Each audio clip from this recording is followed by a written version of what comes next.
함께 나눌 하나님 말씀은 신약성경 빌레몬서 1장 20절과 21절 말씀입니다.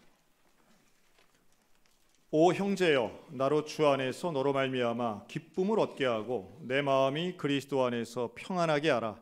나는 내가 순종할 것을 확신함으로 내게 썼노니 내가 말한 것보다 더 행할 줄을 아노라. 아멘. 사랑하는 성도 여러분, 한 주간 평안하셨습니까? 우리 하나님의 은혜가 우리 모든 성도들과 날마다 함께 하시기를 주님의 이름으로 축복합니다. 자, 오늘 제목이기도 한데요, 한번 저를 따라해 주세요. 의무보다 더하는 사람. 네, 우리가 의무를 지키는 건 상당히 중요한데 오늘 본문은 그 의무보다 더 일하는 것에 대해서 말씀하고 있습니다. 사실 오늘 빌레몬서를 읽었는데요, 빌레몬서는 성경 전체에서도 상당히 짧은 한 장짜리 책입니다. 사도 바울이 쓴 여러 서신들이 있지만 이 빌레몬서가 가지고 있는 특징 또 하나는요, 바로 옥중서신 중에 유일하게 개인에게 보낸 편지라고 하는 측면에서 특징이 있습니다. 다른 편지들은 대개 교회에 보내는 편지였는데 이 빌레몬서는 빌레몬이라고 하는 특정인에게 보낸 편지예요. 내용은 25절, 상당히 짧지만 그 교훈과 원리는 오늘 우리에게 충분히 가르침과 새로운 결단을 허락하실 것이라고 믿습니다. 이 빌레몬은 사도 바울이 3차 전도여행을 할 때 만나서 예수를 믿게 된 사람입니다. 그리고 그 지역에 유력한 사람이었기 때문에 빌레몬의 집은 교회가 되었습니다. 그의 아내와 자녀들도 다 하나님 안에서 믿음의 성도가 된 것이죠. 그런데 이 빌레몬서 전체는 하나의 목적을 가지고 있어요. 즉 사도 바울이 이 빌레몬에게 부탁과 권면을 하는 편지의 내용입니다. 무슨 부탁을 하느냐 하면 사람을 하나 부탁하는데 그 사람이 바로 오네시모라고 하는 사람이에요. 이 오네시모는 빌레몬의 노예, 종이었습니다. 근데 로마에서 사도 바울을 만난 거예요. 그리고 바울을 만나서 내가 갇힌 자 중에 얻은 아들이다, 즉 감옥 안에서 얻은 아들이다, 이런 표현을 쓰는데 로마 감옥에 있으면서 이 오네시모에게 복음을 전파한 겁니다. 그래서 오네시모가 예수를 믿게 되고 거듭난 사람이 된 거예요. 그래서 이 오네시모를 다시 주인인 빌레몬에게로 돌려보내면서 이 오네시모를 잘 부탁합니다. 이게 빌레몬서 내용이거든요. 그래서 이제 오네시모에 대해서는 사실 두 가지 시각이 있습니다. 하나는 전통적인 해석인데요, 이게 주인한테 잘못해가지고 도망쳐서 로마 감옥에 갇혀 있다가 예수 믿고 변화되어서 다시 주인에게로 돌아간다. 이게 전통적인 시각입니다. 그러다 보니 오네시모는 감옥 갔다가 복음 듣고 변화된 사람의 대표가 되어서 지금도 교도소 선교회의 이름이 오네시모 선교회인 이름의 이유가 여기에 있어요. 그래서 현대 신학에서는 또 그렇게 안 보거든요. 현대 신학에서는 이 오네시모를 조금 다르게 봅니다. 이 빌레몬과 함께 교회를 섬겼던 사람으로 보고 도망친 게 아니라 빌레몬이 요청해서 자발적으로 가서 사도 바울의 개인적인 어떤 시중을 들고 도와준 사람으로 현대 신학은 보고 있습니다. 좀 달라 보이긴 하는데요, 어쨌든 그 주제에 있어서는 변함이 없습니다. 그 주제는 뭔고 하니 사도 바울이 빌레몬에게 오네시모에 대해서 어떻게 이야기하는가입니다. 이제 얼마 있으면 미국에서 이제 대선도 하고 한다 그러죠. 근데 미국 정치판에서 사람들에게 중요하게 여겨지는 논란이 하나 있습니다. 그걸 이제 PC주의라고 하는데요, 정치적 올바름, 우리말로 하면 정치적 올바름이에요. 이거는 차별하면 안 된다는 정신을 가지고 있습니다. 그러니까 성차별하면 안 되고 성적 지향성이나 그 사람의 출신이나 이런 거 가지고 차별하면 안 되는 당연한 이야기죠. 그런데 이 당연한 이야기를 구체적으로 접목하고 실천하다 보니까 여기저기서 논란이 일어납니다. 예를 들면 어떻게 백인만 할 수 있냐, 흑인도 할 수 있다. 그래서 작년에 흑인 인어공주 사건이 대표적인 유명한 PC주의 사건 중에 하나였죠. 또 젠틀맨, 영어로 신사라고 하는 단어인데 그건 너무 남성적 언어다, 단어 바꿔야 된다, 이런 식의 접근들입니다. 또 있어요. 노예제도 당연히 있으면 안 되죠. 흑인을 멸시한다든가 무시하는 것, 인종차별 절대 안 됩니다. 근데 이것을 지금의 사람들에게만 두는 게 아니라 과거의 사람들도 그런 시각으로 재평가하고 있습니다. 그러다 보니 무슨 예를 들면 워싱턴 대통령 같은 사람들 집에다가 노예 부리고 흑인 차별하는 발언했으니 그런 사람 존경하면 안 된다. 그러니까 조금 좀 달라지는 거예요. 역사적인 어떤 시각을 가지고 보는 게 아니라 지금의 시각으로 200년 전, 300년 전 사람들을 평가하니까 다 나쁜 사람이 되는 거예요. 근데 여기서 멈추지 않죠. 성경에 대해서도 비슷한 시각으로 비판하곤 합니다. 그 대표적인 게 성경은 노예 제도를 찬성한다라는 거예요. 노예 제도에 찬성하는 이런 책을 우리가 어떻게 믿을 수 있느냐라는 비판입니다. 또 듣고 보니 그래요. 성경에 그런 말씀이 있어요. 주인을 잘 섬겨야 된다. 종은 하나님 섬기듯 해야 된다. 그게 뭐 틀린 말은 아닌데 생각해 보니 노예 제도를 꼭 지지하는 것처럼 들리기도 합니다. 그리고 그 대표적으로 이 빌레몬서가 바로 그런 책인데요. 여기에 대해 저는 이렇게 답변을 드리고 싶어요. 노예 제도 나쁜 제도입니다.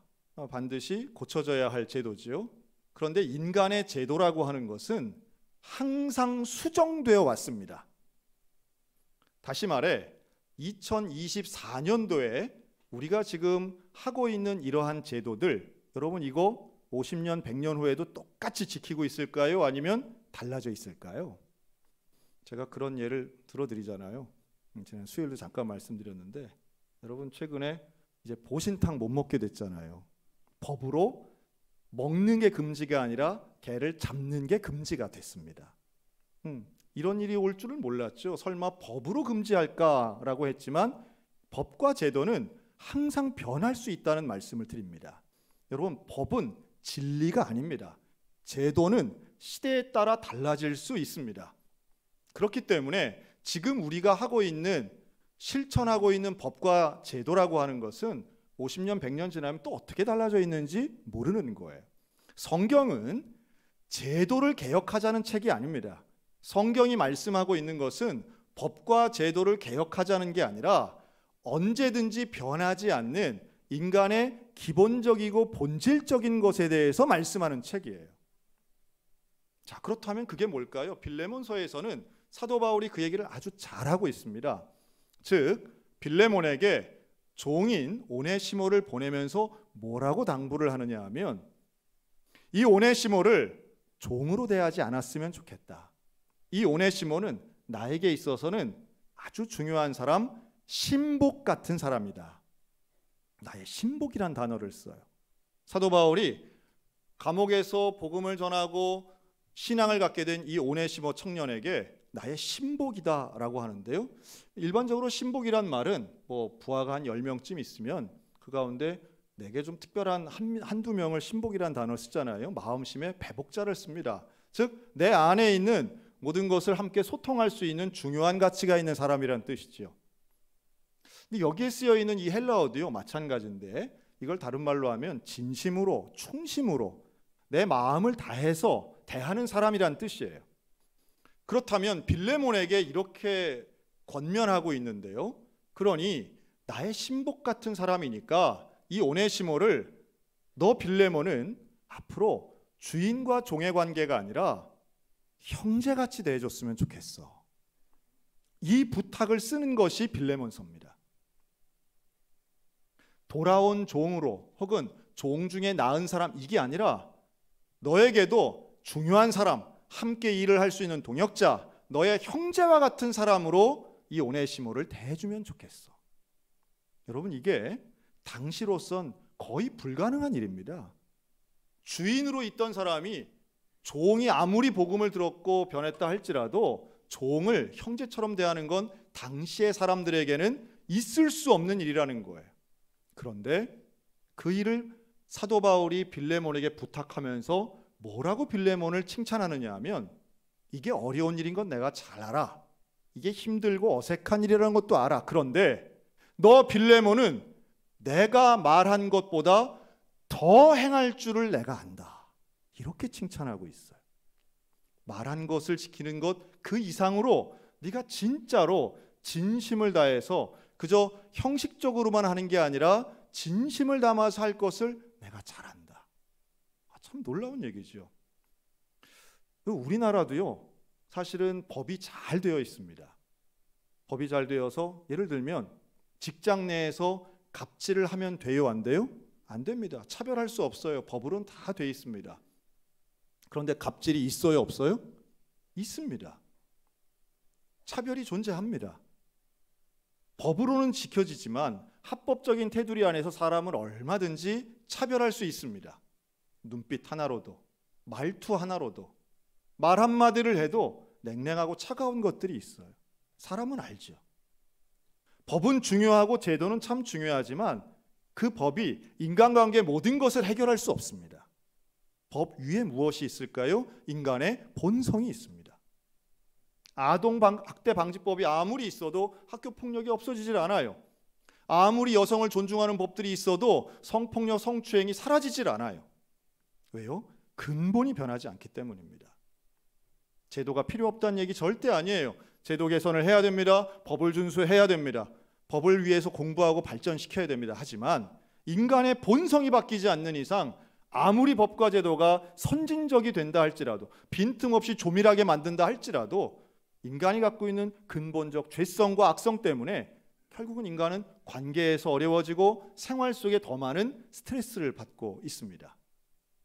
그런 면에서 빌레몬에게 당부하고 있는 이 사도 바울의 가르침과 권면은 빌레몬의 진심의 부분, 마치 심장에서부터 나오는, 여러분 심장은 장기에 불과하지만 우리가 사랑을 이야기할 때 하트라는 말 쓰잖아요. 하트는 심장이에요. 근데 그 사랑의 아이콘을 우리가 이렇게 동그랗게 만들고 그걸 하트라고 부르잖아요. 사랑의 하트. 그 심장이에요. 고대 사람들은 여기서부터 사랑이 나온다고 믿었어요. 이 심장에서부터 진심이 나온다고 믿은 거예요. 그 마음을 가지고 사도 바울이 권면하는 거예요. 나는 네가 빌레몬을 그냥 형식적으로 받아주는 거 원치 않아. 진심으로 받아줬으면 좋겠어. 빌레몬, 너는 분명히 내 말보다 더하게 진정성을 가지고 이 일을 실천할 것이라고 믿는다라는 거죠. 제가 최근에 한 사장님 강의를 유튜브를 통해서 봤습니다. 이 사장님 우리나라에서 창업을 많이 하고 돈도 엄청나게 번 기업가예요. 여러 가지 회사들을 차리셨더라고요. 그런데 이분이 이제 시작한 사장님들 앞에서 강의를 하는데 뭐라고 하느냐면, 좋은 회사에는 반드시 좋은 직원이 있어야 된답니다. 당연한 얘기죠. 좋은 직원은 전문성 있는 능력과 함께 사람을 대하는 태도가 중요하대요. 너무 당연한 얘기죠. 그런데 사장은 조금 달라야 된대요. 좋은 사장은 어떤 사장이냐 하면 그런 좋은 직원을 알아보는 사람이 좋은 사장이랍니다. 그래서 좋은 사장은 기술만 가지면 기술자가 되지만 리더가 되어 조직을 이끄는 사람은 바로 그런 좋은 직원을 뽑아올 수 있는 사람이 결국은 기업을 좋은 기업 만든다는 거예요. 옛날에 들었던 말이 생각나더라고요. 명문대학이라고 하는 건 공부를 못하는 사람을 데려다가 공부를 잘하게 만드는 게 아니라 공부 잘하는 학생이 몰려오도록 만드는 대학이 명문대학이라는 말을 들은 적이 있습니다. 그런 거죠. 인재를 발굴해내는 능력인 거죠. 그러면서 한 가지 예를 들어요. 좋은 직원 어떻게 뽑는가라고 하는 것인데, 본인이 대형마트에 장을 보러 갔답니다. 그래서 갔는데 주차장에, 주차 빌딩이 크잖아요. 주차 타워가. 거기에 많은 알바생들이 거기서 주차 안내를 하고 있었대요. 날씨도 안 좋은데. 근데 보니까 주차하는 알바들이 많긴 한데 그 중에 한 명이 얼마나 열심을 가지고 하고 있는지 자기 눈에 딱 띄더래요. 장을 보고 나왔을 때도 이 알바생이 열심히 하고 있는 한 사람이 눈에 확 띄더래. 그래서 차를 타지 않고 그 알바생 앞에 갔답니다. 가가지고 자기 지갑에서 명함을 딱 하나 꺼내면서, 청년, 내가 아까도 보고 지금도 보는데 참 사람이 참 좋아 보이는데 혹시 이 일 말고 취업할 생각 있으면 우리 회사로 오게 하고 딱 명함을, 영화 드라마 같잖아요. 딱 준 거예요. 멋있게 준 거예요. 그랬더니 이 알바생이 고맙습니다. 저렇게 좋게 봐서 참 감사합니다. 그러면서 뭐라고 하느냐 하면, 놀랍게도 이번 달에만 제가 20번째 이 얘기를 듣는다는 거예요. 그러면서 이 사장님이 강연하는 사람이 뭐라고 하느냐 하면 거기에 있는 수십 명의 알바생이 있지만 사장님들 보는 눈은 똑같다는 거예요. 여러분 이게 무슨 말인지 아마 아시는 분들이 있을 겁니다. 저는 그 말이 이렇게 들리더라고요. 아, 우리 인류 역사의 최고의 사장님이신 하나님께서 오늘 우리의 예배드리는 모습을 보면선 어떤 판단을 하실까? 분명히 이 1시간 동안 여기 와서 앉아 있는 거 이거 주의를 지키는 거죠. 예배를 드리는 겁니다. 그리고 나는 의무만큼 했어. 나는 오늘 오전에 가서 예배 드렸어. 라는 분이 있을 거예요. 아마 그런 마음으로 아르바이트를 하든 직장 다니는 분들 많을 겁니다. 그래도 월급 나오죠. 그런데 어떤 사람은요. 나는 이 1시간 안에 하나님을 경험할 거야. 나는 정말 하나님이 기뻐하시는 예배를 드릴 거야. 나는 내 인생을 하나님 앞에 드리는 그런 시간으로 만들 거야. 간절함으로 하나님을 갈망하는 마음으로 예배 드리는 사람이 있다면 하나님 눈에 뜨이실 줄로 믿습니다. 하나님 눈에 야, 이 집사 대단하네. 야, 이 권사 대단하네. 야, 이 사람은 직분도 없는데 확 스카우트하고 싶네. 하나님 눈에 그런 사람이 저는 보인다고 믿어요. 저도 그런 사람 되길 원하고 우리가 예배드리는 이 시간이 그냥 의무로 앉아 있거나 의무만큼 하는 사람이 아니라 진정성을 가지고 심장에서부터 나오는 하나님을 사랑하는 마음으로 일하는 사람은 분명히 다를 줄로 믿습니다. 하나님 찾으시는 사람 돼야 되지 않겠습니까? 그런 사람들이 결국은 하나님께는 칭찬을 들으면서 의무만큼 하는 사람은 책망 듣진 않아요. 의무만큼 하는 거니까, 법대로 하는 거니까. 하지만 진심으로 하는 사람은 하나님께 칭찬 듣는다고 저는 믿습니다. 하나님께 칭찬 듣는 사람이 많은 교회가 좋은 교회고 우리 소양교회가 그런 교회 될 줄로 믿습니다.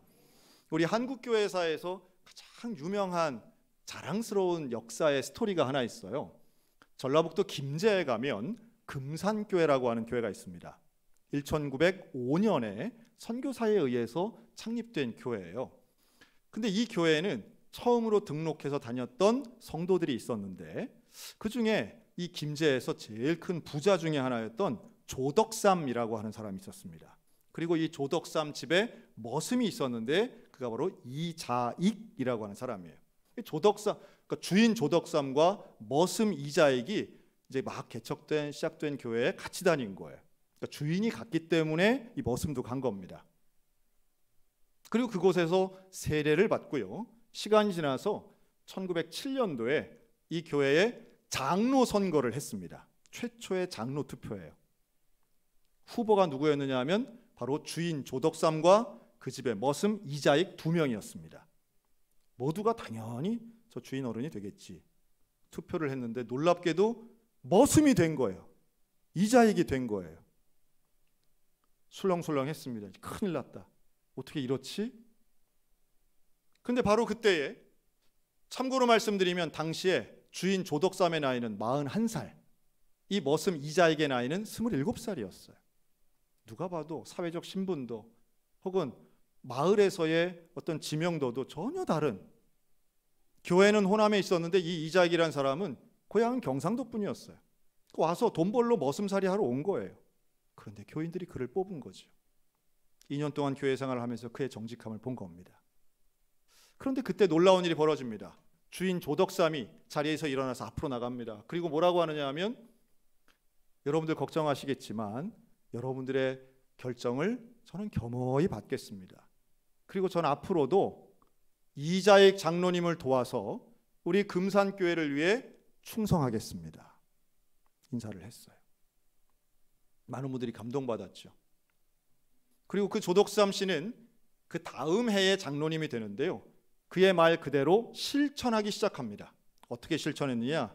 27살 이자익 장로를 자기의 돈을 들여서 평양신학교로 유학을 보냅니다. 평양신학교에 가서 열심히 공부한 이자익 전도사님은 나중에 목사 안수를 받게 되는데요. 그 목사님을 조덕삼 장로님이 본인의 교회 금산교회 담임 목사님으로 청빙하게 됩니다. 너무 대단하죠. 이 조덕삼 장로님은 이자익 목사님을, 그 젊은 목사님을 본인의 교회에 모셔놓고 충성을 다합니다. 맨 앞줄에서, 과거엔 머슴이었지만 지금은 담임 목사님인 이자익 목사님의 설교를 들으며 충성하고 헌신합니다. 그리고 불과 몇 년 안 있어서 10년 후에 이 조덕삼 장로님이 돌아가시게 되는데요, 죽으면서 유언으로 그런 말씀을 남깁니다. 아들들에게 너희는 절대로 우상 섬기지 마라. 너희도 이 교회 섬기고 목사님 잘 모셔라. 나중에 이자익 목사님은 장로교단에선 전무후무한 총회장 3번 하는 기록을 세우고요, 대전신학교를 만들게 됩니다. 시간은 100년이 흘러서 2005년, 즉 금산교회가 세워진 지 100주년이 되는 해에 이자익 목사님도 돌아가셨고 조덕삼 장로님도 돌아가셨는데 이자익 목사님 기념관이 신학교 안에 세워지게 됩니다. 그때에 양 가문의 후손들이 다 모인 거예요.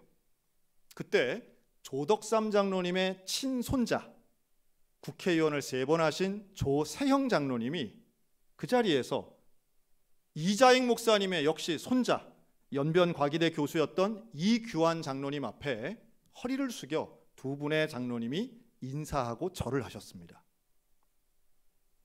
서로의 할아버지의 신앙과 그 할아버지가 보여주었던 헌신과 모범, 그리고 예수 그리스도가 우리에게 주신 귀한 사명을 양 가문이 품위 있게 보여줬던 그 장면은 우리 한국교회가 앞으로도 세계사에 유례없는 큰 자랑거리의 장면이 아닌가 하는 것이 저의 생각입니다. 당시에 많은 조선의 교회는 신분의 차이가 갈등의 원인이기도 했습니다. 때로는 천민들이, 때로는 양반들이 문제를 일으켜서 서울에 있는 많은 교회들이 분란을 일으키던 시절이었습니다. 그러나 금산교회가 보여준, 특별히 조덕삼 장로님이 보여준 그 귀한 헌신과 자기 희생의 모습은 오늘날 우리들의 마음에 제도나 신분의 차이가 중요한 것이 아니라 하나님의 말씀에 집중하는 본질이 얼마나 사회를 변화시키는가를 명확하게 보여준다고 믿습니다. 성경은 분명히 제도 개혁의 내용을 우리에게 가르쳐 주진 않죠. 그러나 제도 개혁보다 훨씬 더 규모 있고 훨씬 더 본질적인 사람의 마음의 중심을 성경은 우리에게 요구하고 있고 주님은 그것을 실천하셨습니다. 여러분, 이 일이 우리 교회 가운데 좀 이루어졌으면 좋겠어요. 사실 오늘 우리 예배 후에는 사무총회 합니다. 어느 교회나 사무총회는 중요한 회의입니다. 그러나 예배와 회의는 분명히 다르죠. 회의를 통해서 제가 20년간 담임 목회를 하면서 늘 느끼는 거지만 사무총회 할 때만큼 특별한 기도를 합니다. 하나님, 그 누구도 마음 상하는 일이 없게 해 주옵소서.